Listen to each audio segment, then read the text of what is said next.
Oke, assalamualaikum warahmatullahi wabarakatuh. Perkenalkan, saya David Apriansyah dari mahasiswa Universitas Pamulang. Nah, di sini saya ingin menjelaskan tentang studi kasus jaringan sederhana 1. Pada jaringan sederhana 1 ini terdapat ada dua kasus, yaitu studi kasus 1 dan studi kasus 2. Nah, di sini bisa dilihat pada studi kasus 1 dan studi kasus 2 beserta di sini terdapat tugas yang sudah diterapkan.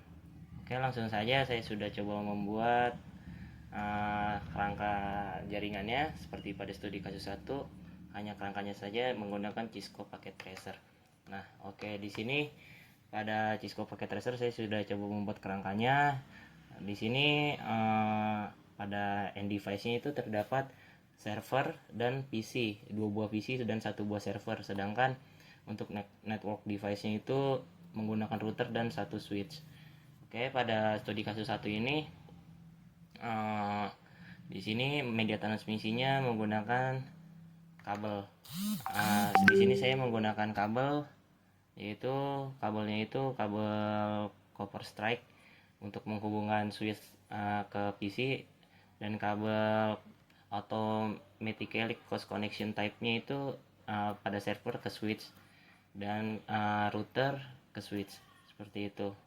Di sini pada studi kasus 1 menurut saya itu menggunakan topologi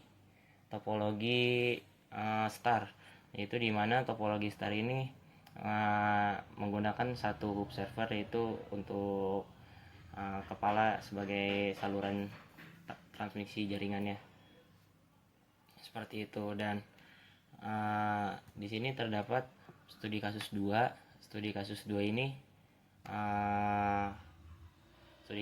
saya sudah coba terapkan juga di Cisco Packet Tracer, tapi tidak dengan konfigurasinya, hanya kerangkanya saja. Nah, di sini saya sudah coba membuat, yaitu di sini terdapat dua buah router, satu buah switch, 4 buah PC, dan satu buah server Meraki, dan satu buah lagi itu wireless device-nya itu menggunakan Meraki juga. Nah, di sini untuk network device-nya itu terdapat wireless device-nya itu routernya 2, switch-nya 1, dan untuk end device-nya itu Meraki server dan PC, dan 4 buah PC, seperti itu. Nah, di sini media transmisinya itu saya menggunakan kabel copper cross untuk menghubungkan antara router 1 dan router 2, dan router 2 ke Meraki, serta kabel copper strike-nya itu kabel copper strike itu digunakan untuk menghubungkan Meraki server ke switch 1 dan PC, seperti itu. Dan di sini tuh menggunakan topologi tree. Untuk studi kasus yang kedua ini menggunakan topologi tree karena di sini terdapat banyak saluran-saluran yang saling terhubung antar servernya, seperti itu. Oke, hanya itu saja yang bisa saya jelaskan pada implementasi jaringan 1. Dan selanjutnya kita langsung ke tugas 2. Untuk tugas 2 ini kita simulasinya menggunakan Cisco Packet Tracer, dan saya sudah coba membuatnya, sudah selesai. Kita sudah coba mengikuti langkah-langkahnya seperti yang sudah diarahkan pada jurnal tersebut. Nah, di sini kita bisa melihat atau nonton di YouTube untuk gambar skema jaringannya dan konfigurasi serta testingnya. Oke, langsung kita coba aja. Kita coba di Cisco Packet Tracer. Oke, nah ini hasil yang sudah saya buat implementasi jaringan kedua ini, dimana plot server ini sebagai kepala ya, sebagai kepala untuk saluran transmisi jaringannya. Itu di sini sudah tertera IP publiknya itu 103.176.79.214 dengan subnet maxnya itu 30. Nah, di sini terdapat ada router 1, terus router cuma ada satu ya, dan di sini terdapat 3 server, yaitu server untuk file, web app server, dan database server. Nah, di sini gambarannya itu sudah bisa dilihat di contohnya yang sudah tertera. Nah, ini contoh yang sudah tertera, kita tinggal mengikuti desainnya saja. Nah, untuk konfigurasinya satu persatu, konfigurasinya itu pada router 1 di lantai 3 kita bisa mengikuti untuk router 1. Nah, untuk router 1 saya sudah coba konfigurasi. Nah, di sini kita bisa konfigurasi. Nah, tinggal copy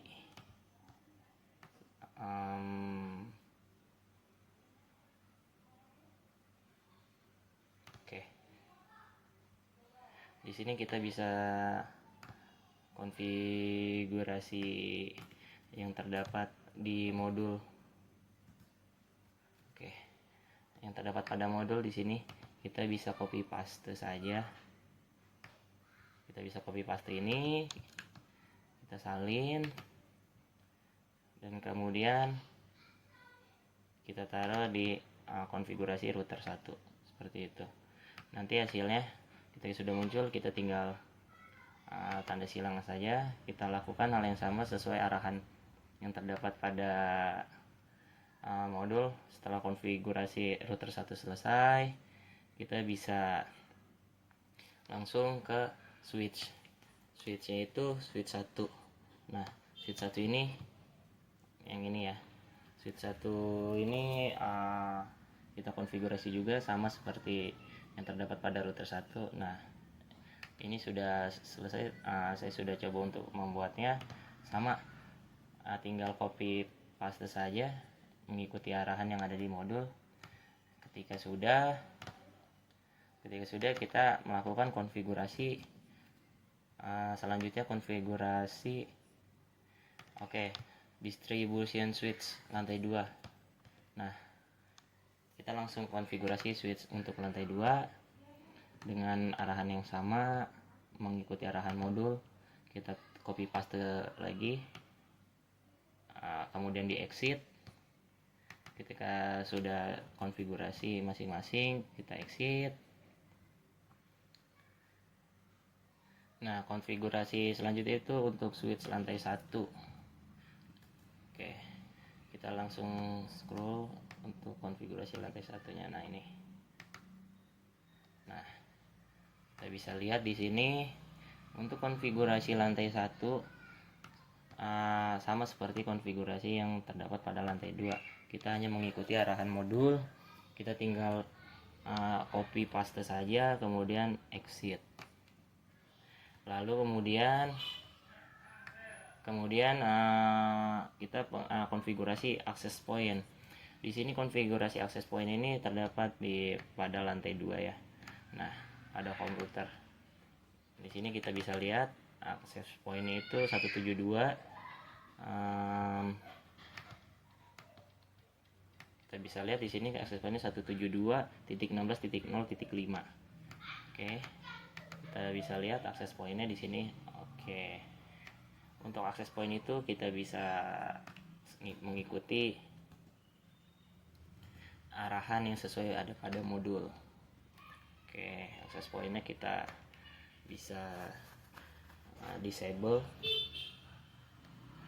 Kita bisa disable, kemudian klik disable, kemudian ganti IP address-nya. Untuk mengganti IP address hanya ganti saja, lalu kemudian kita save setting mengikuti arahan yang ada pada modul. Oke, save setting selesai. Konfigurasi server, kemudian kita konfigurasi servernya itu. Setelah ini kita bisa, setelah save kita bisa silang, lalu kemudian kita ke file server. Oke, kita ke file server, kita ke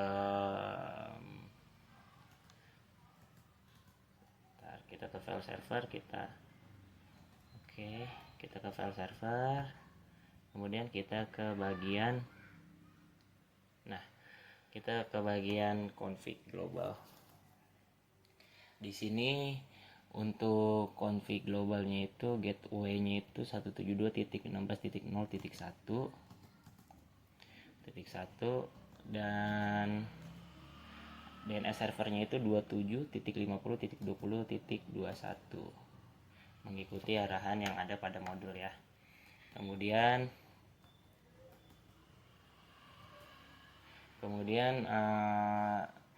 file servernya kita ke bagian desktop, ke IP configuration. Nah, di IP configuration ini kita bisa mengisi IP address-nya sesuai dengan perintah yang ada di modul. IP address-nya 172.16.0.21 dengan subnet max-nya itu 255.255.254.0 dengan default gateway-nya 172.16.0.1 dan DNS servernya 27.50.20.21. Seperti itu. Nah, setelah file server sudah, kita lanjut ke web servernya. Ini kita exit, kita ke bagian web server. Web servernya itu sama, melakukan hal yang sebelumnya itu, langsung kita ke IP configuration. Oke, di IP configuration melakukan hal yang sama dengan seperti file server. Bedanya itu di IP address-nya. Tadi IP address-nya dengan angka belakangnya 21, ini 22 gitu. Hanya DNS servernya saja yang menetap. DNS server default gateway-nya itu tetap angka akhirnya 1, IP address-nya itu ditambah 1 saja, jadi 22. Kemudian database server juga melakukan yang sama dengan IP address itu dengan angka akhirannya 172.16.0.23. Nah, setelah servernya kita sudah melakukan konfigurasi pada server,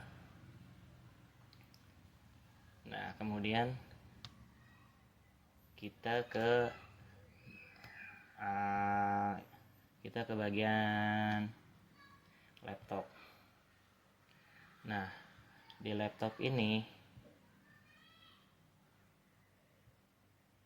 kita ke bagian IP configuration, bagian di HCP semuanya rata, disamaratakan maksudnya. Jadi IP address itu sudah otomatis ada dengan 172.16.0.47 dengan default gateway ke 172.16.0.1. Kemudian pada laptop 1 sampai laptop 5 itu menggunakan DHCP. Dan di sini untuk PC kita bisa lihat IP configuration-nya itu yang tadi sebelumnya statik kita pindahkan jadi DHCP. Seperti itu. Dari PC 0 sampai PC ke 7, karena di sini terdapat 8 PC ya. Nah, untuk mengetes atau testing, karena ini sudah selesai, di sini konfigurasinya. Untuk kabelnya di sini untuk menghubungkan dari PC ke switch, distribution switch ini kita bisa menggunakan kabel copper strap, dan dari distribution switch kita hubungkan ke switch ini, kita bisa menggunakan kabel cross. Oke, di sini sepertinya sudah selesai. Kita bisa langsung untuk uji coba menggunakan command prompt. Oke, Di sini kita coba menggunakan command prompt. Kita langsung ketik aja di sini ping 172.16.0 titik. Untuk servernya itu tadi 21 ya, untuk 22 untuk file servernya. Oke. Nah, artinya kalau misal sudah begini, berarti server berjalan. Kita coba untuk ping web app server. Ini untuk ping web app server yang file server itu akhirannya 21 16.0.21. Nah, berarti file server sudah bisa, web server sudah bisa, tinggal database server. 172.11.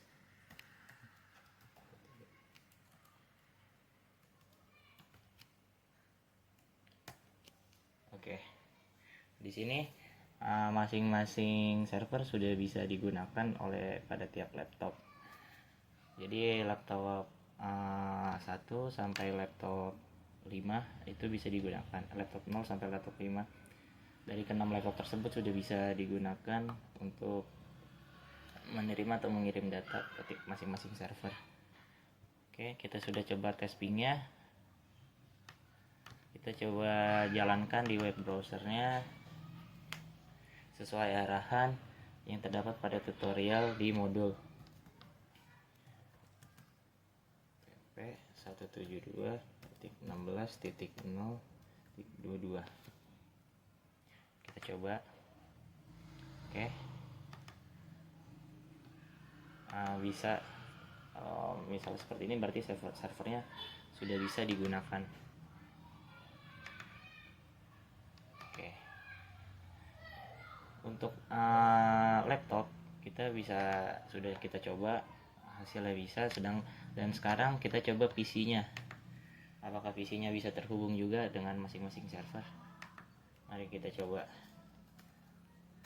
ping 172.16.0.21. Nah, di sini sudah terlihat jelas bahwa masing-masing PC tersebut bisa digunakan.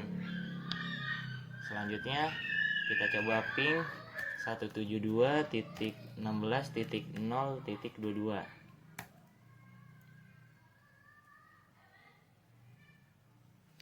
Nah, untuk web app servernya sudah bisa, kita coba ping ke database server 172.16.0.23. Nah, jadi di sini program implementasi jaringan 2 itu sudah bisa digunakan atau bisa dijalankan pada masing-masing servernya. Oke, sudah terlihat jelas di sini. Nah, kita coba langsung ke web app server, web browser maksudnya. Nah, pada web browser kita coba menuliskan alamat URL-nya 172.16.0.21. Kita coba. Nah, di sini sudah terlihat. Nah, artinya sudah server pada web bisa digunakan juga. Sudah bisa terhubung antara pada lantai 1 sampai lantai 3. Oke, sekian dari saya, David Afriansa. Kurang lebihnya mohon maaf. Assalamualaikum warahmatullahi wabarakatuh.